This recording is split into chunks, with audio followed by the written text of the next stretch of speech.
महाराष्ट्र की राजनीति में अजीबोगरीब घटना देखने को सामने मिल रही है।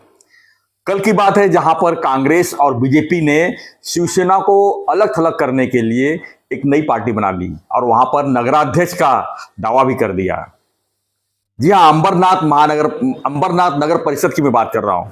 ठाणे जिले में अंबरनाथ नगर परिषद, जहां पर पिछले जो चुनाव हुए थे नगर पालिका नगर परिषद के, जिसमें 59 सीट वाली अंबरनाथ नगर परिषद में सबसे बड़ी पार्टी उभर के आई थी शिवसेना, जिन्हें मिला था कुल 27 सीट। यानी सर उनको 3 सीट कम हो रहा था बहुमत के लिए, तो 3 सीट और लेकर वो एनसीपी के साथ भी गठबंधन करके बना सकते थे। यानी अजीत दादा के एनसीपी को 4 सीट मिले थे, लेकिन बीजेपी ने यहाँ पर ऐसा गेम खेला कि उन्होंने न तो अपना पार्टी का अहमियत देखा, न कुछ देखा, सीधा कांग्रेस साथ हाथ मिलाकर, जिसमें कांग्रेस को 12 सीटें मिली थी, यानी कि बीजेपी को 14, कांग्रेस को 12 और अजीत दादा के एनसीपी को 4, कुल मिला के 32 हो जा रहे हैं।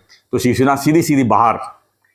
तो शिवसेना को सबक सिखाने के लिए कहें या शिवसेना को दबाने के लिए कहें, अंबरनाथ नगर परिषद में बीजेपी ने जो गेम खेला वो अब उनके ऊपर भी भारी पड़ रहा है।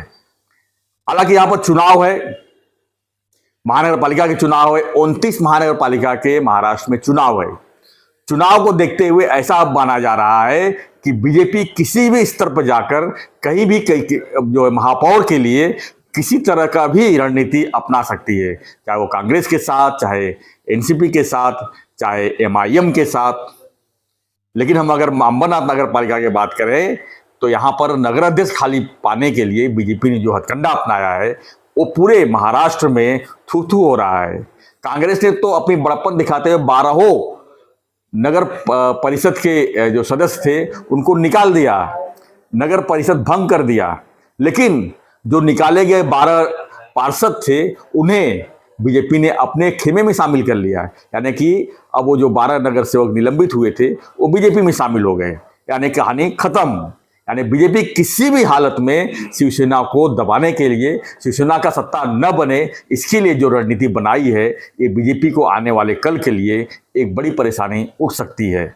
देखा है तो एकनाथ शिंदे जी ने 2022 में जिस तरह से महाविकास आघाड़ी तोड़कर बीजेपी का साथ दी, सब कुछ दांव पे लगा दिया, लेकिन उसका परिणाम यह उनके साथ होगा ये उन्होंने कभी सपने में नहीं सोचा था। ये तो छोटी सी बात है अंबरनाथ नगर परिषद की, लेकिन अभी आने वाले महानगर पालिका की बात करें, विधानसभा चुनाव की बात करें, महाराष्ट्र में लोकसभा चुनाव की बात करें, तो क्या बीजेपी अब एकनाथ शिंदे से ऊब गई है? यानी कि एकनाथ शिंदे का यूज एंड थ्रो